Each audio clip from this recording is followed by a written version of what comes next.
There comes a moment in every believer's life when the weight of our mistakes feels heavier than God's mercy, when the echoes of our past failures shout louder than the whisper of grace, when we stand before the mirror of our souls and see only the stains of sin rather than the reflection of our redemption.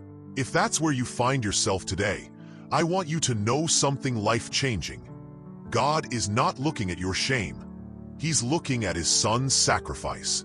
He's not counting your failures. He's clothing you in Christ's perfection. Imagine with me for a moment the scene outside Jerusalem's walls. A woman caught in adultery, dragged into public humiliation, her sin exposed for all to see. The religious leaders stand ready with stones, their fingers already curling around the weight of judgment. But then Jesus does the unthinkable. He kneels. In the dirt of her shame, the Son of God writes a new story. "Neither do I condemn you," He declares. "Go and sin no more." Notice what happens here. Grace doesn't excuse her sin, but it does erase her shame. Mercy doesn't ignore her failure, but it does remove her guilt. This is the scandalous exchange of the gospel. Our filth for His forgiveness, our disgrace for His delight. Perhaps you've been living like that woman before Jesus intervened. Paralyzed by guilt, defined by your mistakes, convinced your past disqualifies you from God's love. But hear this truth today. What Jesus did for her, He's done for you. When He hung on that cross, He took more than your sins. He took your shame. When He rose from the grave, He didn't just conquer death, He crushed condemnation. The enemy wants you to believe you're still that person, still trapped in that moment of failure. But God declares you're a new creation, not because you've earned it, but because Christ has purchased it.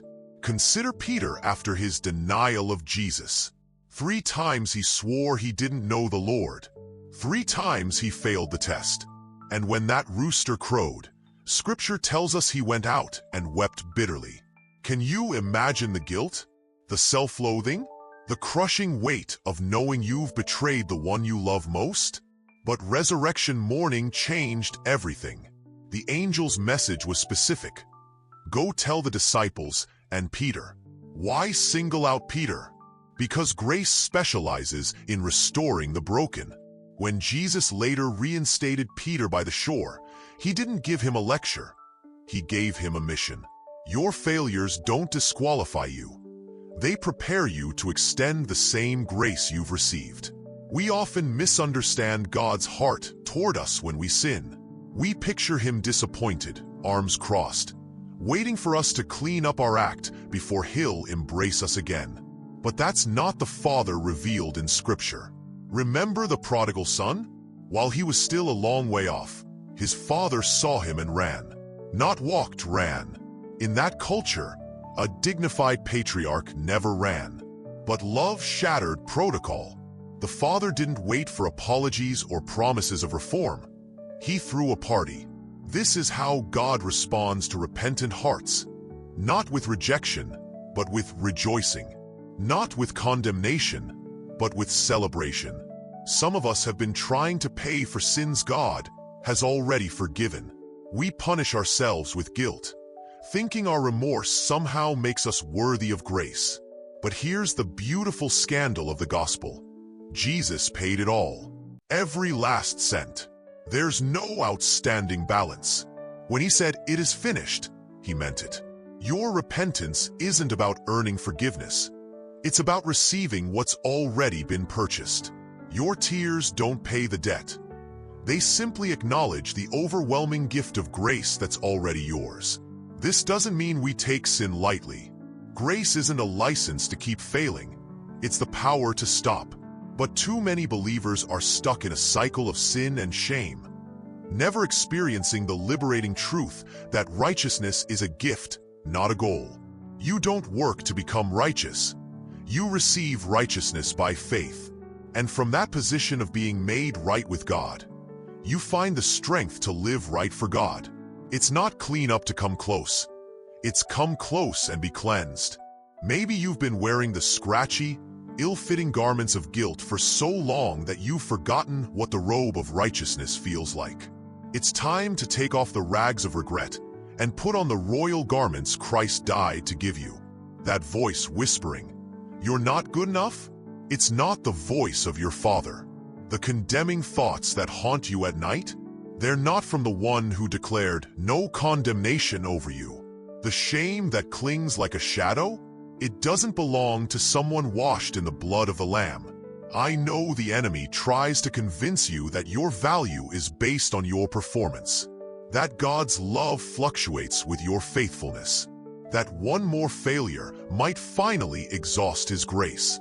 But those are lies from the pit of hell. The cross proves once and for all that God's love isn't based on your worthiness. It's based on His character.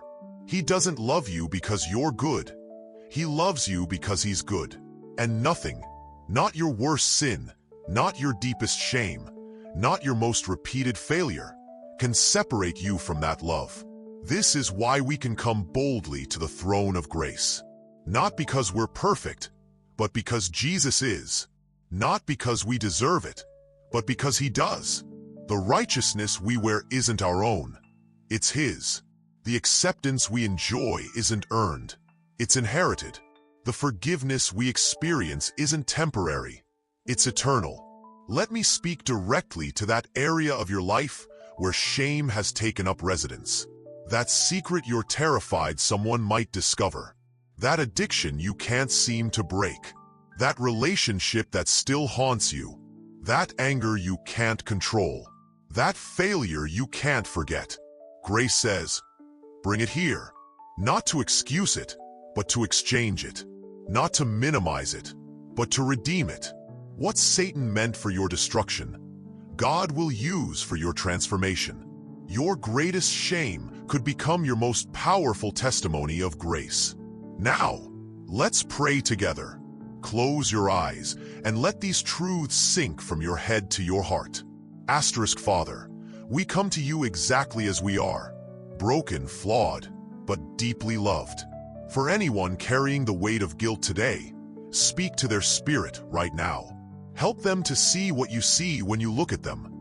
Not their sins, but Christ's sacrifice. Not their failures, but your faithfulness. Break the chains of shame that have held them captive. Silence the accusing voices that whisper they're not good enough.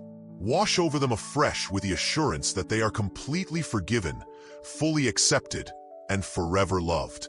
For those who have been trying to earn what you freely give, help them to stop working and start receiving. For those stuck in cycles of sin and shame, reveal the power of grace to transform them from the inside out. Remind us all that our standing with you isn't based on our performance, but on Christ's perfection. Right now, we take off the heavy garments of guilt and put on the robe of righteousness Jesus purchased for us. We stand in your presence, not as condemned sinners, but as cherished children.